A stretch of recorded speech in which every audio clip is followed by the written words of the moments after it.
Assalamualaikum warahmatullahi wabarakatuh.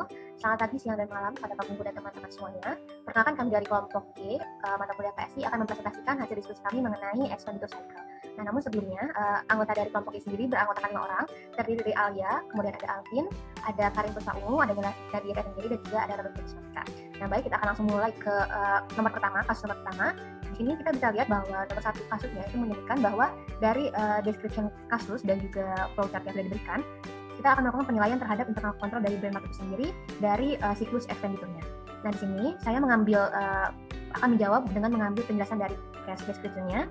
Kita akan melihat pada bagian expenditure, khususnya pada bagian receiving. Nah, bagaimana kita melakukan penilaian terhadap internal control dari brand market expenditure cycle sendiri? Ini kita lihat bahwa di salah satu bagian receiving itu disebutkan bahwa the client manually enters the purchase number order, product numbers, quantity received, vendor ID number, dan juga date of receipt. Artinya secara proses pengeluaran penerimaan receivingnya itu sebagian besar masih dilakukan secara manual. Hal ini juga menjadikan adanya penambahan waktu yang menurut kelompok kami itu terbuang sia-sia. Alangkah lebih baik jika sistem penginputannya itu dilakukan secara otomatis, karena secara manual akan lebih menghabiskan waktu. Selain itu juga disebutkan bahwa receiving sistemnya itu tidak ramah terhadap si penggunanya. Gitu. Hal ini juga menjadikan akan kemungkinan si pengguna tidak mudah mengenali atau memahami dari receiving reportnya itu sendiri. Dan apabila terjadi error selama pemasukan data, si pegawai itu harus melaporkan kembali penerimaannya dan memulai awal dari pencatatan awalnya. Gitu. Hal ini juga mengakibatkan terbuangnya waktu lagi dan seharusnya pekerjaan bisa dilakukan tapi masih terhambat pada proses receiving itu saja. Kemudian pada bagian ini juga disebutkan bahwa pada file listing reportnya dan sistem ininya adalah akan dapat menimbulkan gap gitu. Ini disebutkan pada bagian ini as a result sequence gaps exist in the listing report file indicating the listing report. Hal ini terjadi karena ini tadi si pegawainya harus menginput ulang si kesalahan data yang terjadi pada awal. Oleh karena itu, apabila kita melihat dari kesimpulan secara singkat pada bagian receiving di bagian expenditure cycle, kami menyimpulkan bahwasanya dari brand market itu sendiri sebenarnya si internal controlnya masih bisa diimprove lagi, masih bisa diperbaiki dengan cara adanya otomatisasi gitu terkait dengan sistem penginputan data-data terkait dengan penerimaannya itu sendiri. Nah, untuk nomor berikutnya ini akan dijelaskan oleh teman saya. Baik, saya mulai saja. Untuk pertanyaan kedua itu kan diminta dari data-data deskripsi case, lalu flowchart, price struktur, dan finansial data. Nah, kami diminta untuk menentukan apa saja asersi dan juga audit objektif, serta prosedur pengujian ACL yang sekiranya dapat dilakukan. Nah, untuk yang pertama itu kami telah menemukan yaitu asersi completeness. Nah, asersi completeness ini untuk tujuan objektifnya yang pertama itu menunjukkan bahwa seluruh akun hutang telah merepresentasikan seluruh jumlah terhutang yang dimiliki oleh organisasi atas pembelian barang maupun jasa per tanggal yang tertera pada balance sheet. Nah, selain itu untuk asersi completeness ini juga memiliki tujuan memastikan bahwa laporan keuangan itu telah mencerminkan seluruh barang ataupun jasa yang diterima oleh organisasi untuk periode yang dicakup. Nah, untuk prosedur ACL-nya sendiri, pertama-tama kita dapat melakukan ekstraksi files, itu seperti menggunakan quantity, terus reconnaissance data, terus RR6, VN6, if not, terus lalu ada yang seperti tampil sini. Nah, ini tuh kemudian nanti disimpan pada unrecorded file. Nah, itu kan biasanya kalau kita ingin menyimpan sesuatu itu kan ada to. Nah, to-nya itu diisi unrecorded seperti itu. Sebenarnya bebas sih, tapi untuk saya menggunakan unrecorded. Lalu setelah didapatkan file data unrecorded tersebut, maka kita dapat menentukan mana saja sih data-data yang termasuk dalam unrecorded liabilities. Lalu untuk asersi selanjutnya adalah valuation or allocation. Nah, untuk tujuan objektif dari asersi ini, itu yang pertama adalah menunjukkan bahwa seluruh aset, kewajiban, dan ekuitas telah tercatat pada laporan keuangan dengan nominal yang tepat. Lalu yang kedua, memastikan bahwa penyesuaian atas valuation dan allocation telah tercatat dengan nominal yang sesuai. Yang ketiga, itu memverifikasi atau memastikan bahwa utang dagang telah dinyatakan dengan jumlah yang benar. Lalu bagaimana sih prosedur ACL untuk melakukan pengujian asersi, valuation, dan allocation? Itu kami menggunakan fitur duplicate pada ACL untuk memeriksa apakah terdapat data-data yang terrecord atau tercatat itu double gitu atau duplikasi. Selanjutnya kita juga menggunakan fitur stratify atau classify untuk menemukan mana aja sih data-data yang sekiranya itu menunjukkan adanya anomali data seperti itu. Selanjutnya untuk accuracy ini merupakan salah satu asersi dari asersi manajemen untuk audit juga. Nah, untuk tujuan objektifnya itu yang pertama memeriksa apakah transaksi pembelian itu telah terhitung secara akurat secara matematikal ya teman-teman, berdasarkan harga dan juga kualitas yang sesuai.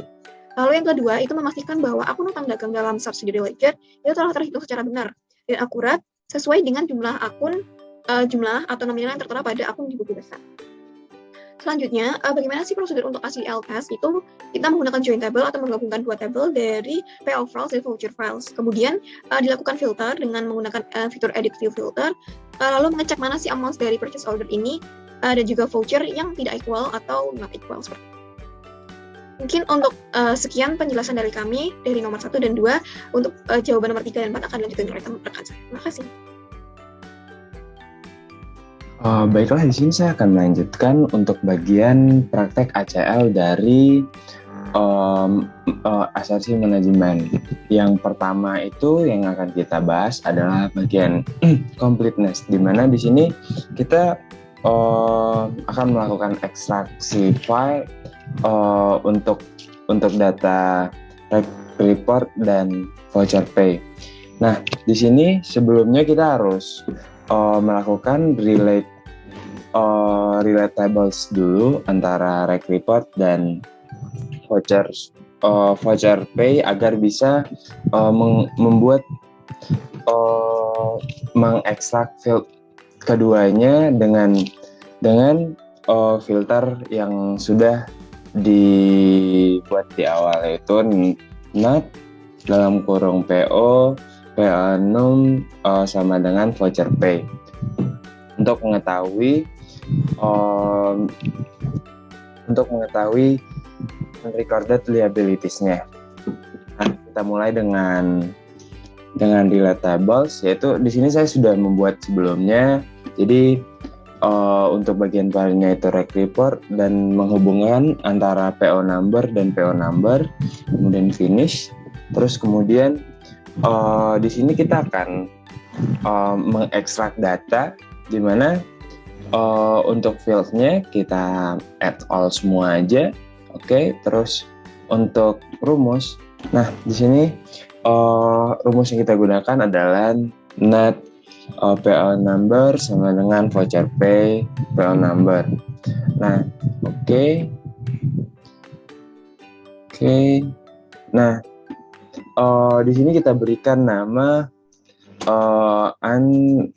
unrecorded sesuai pada bagian audit prosedurnya tadi kita beri nama unrecorded underscore liabilities. Nah, karena di sini saya sudah membuat, jadi ini saya nolkan saja. Nah, nanti akan muncul seperti ini. Data ini menggambarkan yang belum tercatat liabilitasnya.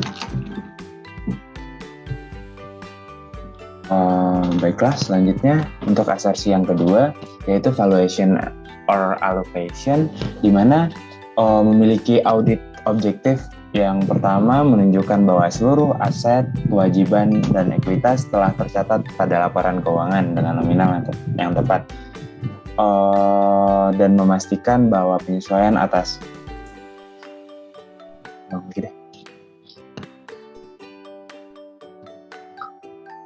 baiklah, selanjutnya yaitu asersi manajemen yang kedua, valuation or allocation. Di sini audit prosedurnya yaitu menggunakan duplikat untuk memeriksa apakah terdapat record yang terduplikasi. Nah, di sini kita akan menggunakan duplikat, yaitu yang caranya yaitu pada bagian analis, terus looking for duplicate. Nah, di sini kita akan melihat apakah ada purchase order dan vendor yang memiliki data yang terduplikasi.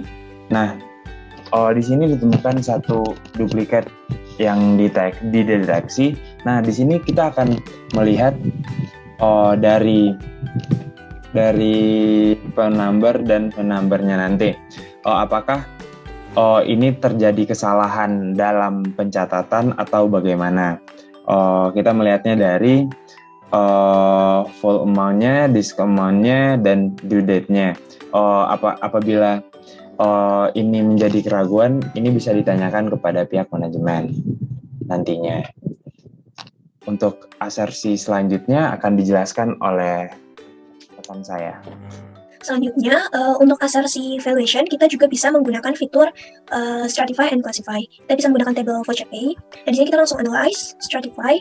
Ini stratify on-nya kita bisa pilih full amount, dan ini full amount. Minimumnya mungkin bisa 400 dan maksimumnya 38. Oke.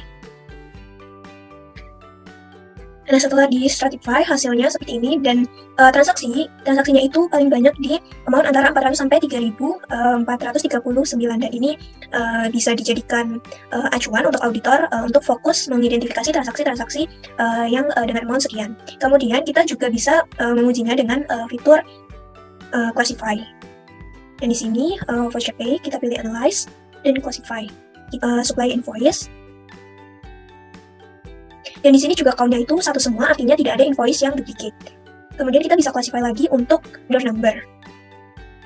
Nah, jika kita lihat di sini untuk vendor number 1001 ini ada 12 transaksi. Kemudian jika kita lihat di sini paling banyak yaitu transaksi kepada vendor number 11663 sebanyak 21 transaksi dengan nominal $82.000.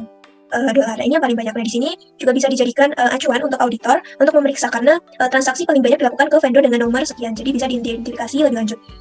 Selanjutnya, untuk menguji asersi akurasi, kita bisa melakukan join table antara voucher pay dengan purchase order. Dengan key-nya itu ya, dengan key-nya PO number. Summarize, join table.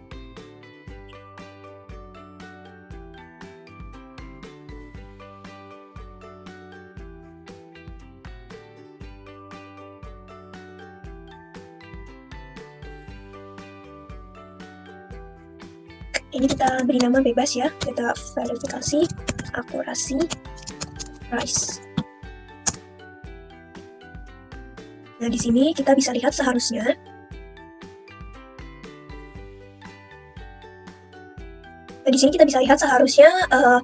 ini extended cost itu sama dengan full amount. Kita bisa edit filter, kemudian full amount tidak sama dengan or not equal dengan extended cost. Kita verify sudah valid. Oke.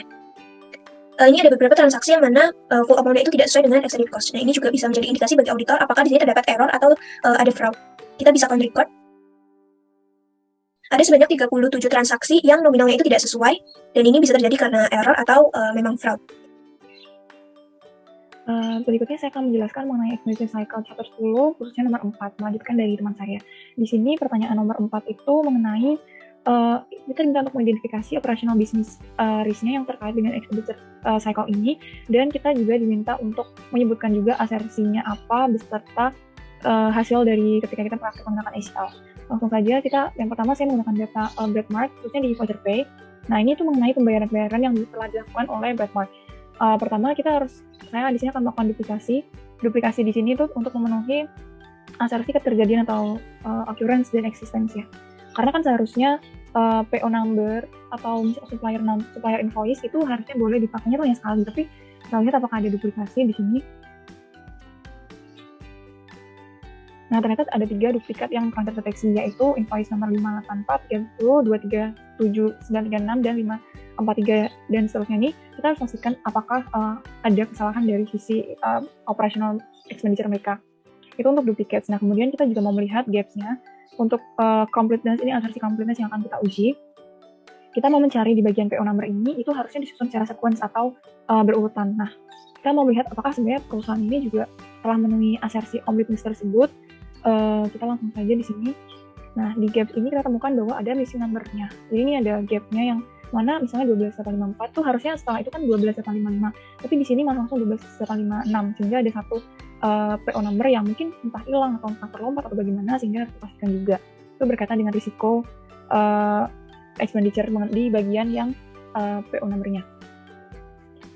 Kemudian yang terakhir, kita juga memakai data untuk melihat juga secara statistik apakah di bagian full amount ini kan logikanya tuh semuanya tuh harus bernilai positif begitu ya. Tapi di sini kalau kita lihat minimumnya itu minus 584. Padahal ketika kita bayar kan kita harus melakukan uang yang mana kan harusnya nilainya positif meskipun itu hanya 0,0 sekian gitu. Tapi di sini minimumnya malah minus 854. Jadi ini juga harus kita teliti dulu apakah akurasinya ini tuh dipastikan seperti apa dalam internal kontrol mereka.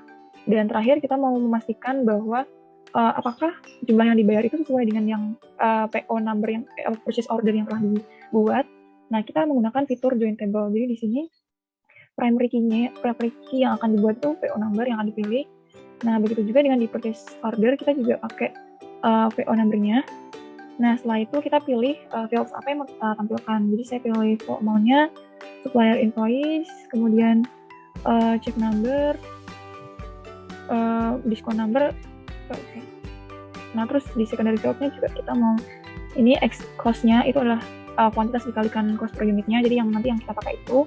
Kemudian date sama PO number. Oh.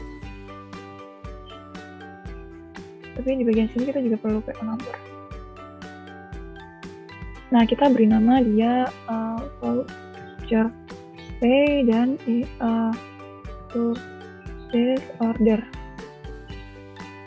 Nah, karena di sini saya sudah membuat, jadi sudah ada duplikasinya. Nah, ini yang tadi sudah kita buat. Nah, kalau teman-teman lihat bagaimana cara membacanya, jadi kita mungkin ini aja ya. Jadi ada PO number-nya. Nah, ini udah ada full amount yang dibayarkan dari voucher pay tadi. Jadi ini sejumlah amount yang dibayar.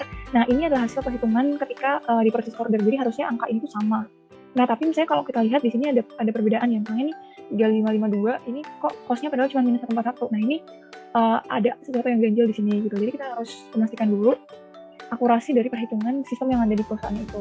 Nah, coba kita scroll ke bawah, itu kalau dilihat juga check number-nya tuh ada yang, kalau check number itu kan berarti kan nomor ceknya untuk pembayaran ya. Seharusnya check number ini yang telah kita bayar itu harusnya sesuai sama yang udah di request gitu barangnya.